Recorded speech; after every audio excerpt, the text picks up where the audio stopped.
প্রধান প্রধান অতিথি সবাইকে আমার শুভেচ্ছা ও আন্তরিক সালাম। আসসালামু আলাইকুম। আসলে আমাদের বানিয়ারগাতি ৮ নম্বর ওয়ার্ড, আমরা দীর্ঘদিন বিভিন্ন বিষয় থেকে আমরা বঞ্চিত। কারণ আমাদের এই বানিয়ারগাতি মানে বসুন্ধিয়া ইউনিয়নটা আমরা এরকম প্রশাসনিক দিক থেকে আমরা সদরের ভিতরে, কিন্তু ভোটের দিক থেকে আমরা আসনের দিক থেকে আমরা আবারই বাগারপাড়া অভয়নগরের ভিতরে। এই জন্য আমাদের এই ইউনিয়নটা আমরা বিভিন্ন আমাদের কার্যকরের ক্ষেত্রে আমরা সবসময় পিছনে পড়ে আছি। তা এর ভিতর থেকে আমি আমার এই ৮ নম্বর ওয়ার্ডের পক্ষ থেকে কিছু দাবি আপনার কাছে করতে চাই। আমাদের ১ নম্বর দাবি আমি বলতে চাচ্ছি যে আমাদের এই কলেজ মাঠ দিয়ে কলেজ মাঠ এবং এই যে নিলয় মিলের পাশ দিয়ে প্রায় ৭০ থেকে ৮০টা পরিবার আছে, যা প্রতি বছর পানিতে জলাবদ্ধতায়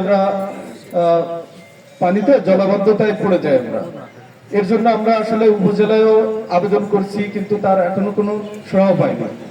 মাননীয় এমপি সাহেব, আপনাকে আমি এটা জানাচ্ছি, আপনি অবশ্যই আমাদের এই দিকটা দেখবেন।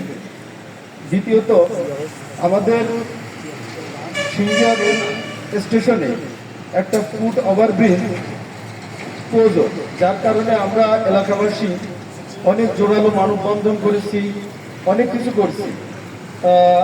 আমাদের এটা পর্যায়ক্রমে আমরা জানতে পেরেছি, আমরা অনুমোদন হয়ে গেছে, কিন্তু আসলে দৃশ্যমান কোনো কিছু এখনো আমরা দেখতে পাচ্ছি না। এই জন্য আপনার কাছে দাবি জানাচ্ছি, আপনি অবশ্যই এটা বিবেচনা করে দেখবেন। আর হচ্ছে সকল ট্রেনের স্টপেজ আমরা এগুলিতে স্মারকলিপিও দিচ্ছি মহাপরিকল্পনা বরাবর। আপনি এটা বিবেচনায় আনবেন যে আমাদের এখানে যেন সকল মানে ট্রেনের স্টপেজটা হয়, এই পক্ষে এদিকে আপনি একটু বিবেচনা করবেন। আর হচ্ছে আমাদের এই গ্রামটা প্রচুর পরিমাণে মাদকাসক্ত হয়ে গেছে, যেহেতু এটা একটা শিল্প এলাকা হিসাবে ধরা যায়। এখানে অনেক শিল্প প্রতিষ্ঠান আছে, যে প্রতিষ্ঠানে বিভিন্ন জায়গা থেকে অনেক লোকের সমাগম এখানে আছে, আশেপাশ থেকে অনেক লোক আসে, যার কারণে এটা এখন দেখছে যে আমাদের যে যুব সমাজটা আছে এটা মাদকাসক্ত হয়ে গেছে। সন্ধ্যার পরে এরকম একটা অবস্থা পরিবেশ তৈরি হয় যে আমরা কারোর সাথে কথা বলতে গেলে এখন যেন ভয় লাগে। ছোট বাচ্চা এখনো পড়াশোনা করছে, কেউ পড়াশোনা ছেড়ে দিচ্ছে, তাদের সাথে কথা বলতে ভয় লাগে। কারণ কি, তারা মাদকাসক্তি শক্ত হয়ে গেছে। তাদের সাথে কথা বললে মনে হয় যেন তারা আমাদের মেরে ফেলবে, এরকম একটা অবস্থা হয়ে গেছে। তা আপনি এটা এরকম ভাবে স্ট্রিক্টলি পদক্ষেপ নেবেন, যাতে আমাদের এই ৮ নম্বর ওয়ার্ডটা যেন একদম পুরো মাদক নিয়ন্ত্রণে থাকে। সমস্ত প্রশাসনকে আপনি সেভাবে করবেন, আমাদের এলাকাটাকে আপনি এবং যুব সমাজকে ভালোর জন্য, মাদক মুক্ত করার জন্য আপনি সেই ব্যবস্থা করবেন।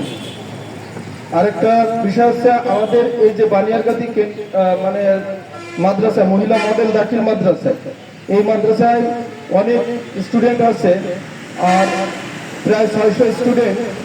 আমাদের এই মাদ্রাসা পুরো যশোর জেলার মধ্যে অনেক সুনামধন্য একটা মাদ্রাসা। এখানে আসলে ছাত্রছাত্রীদের তেমন বেশি ক্লাসরুম নেই, সেভাবে তাদের যেভাবে ব্যবস্থা দরকার সেভাবে নেই। এই জন্য আপনার কাছে দাবি জানাচ্ছি, আপনি অবশ্যই আমাদের এখানে একটা বিল্ডিং এর ব্যবস্থা করবেন। এই বলে আমি আমার সংক্ষিপ্ত বক্তব্য শেষ করছি। আসসালামু আলাইকুম।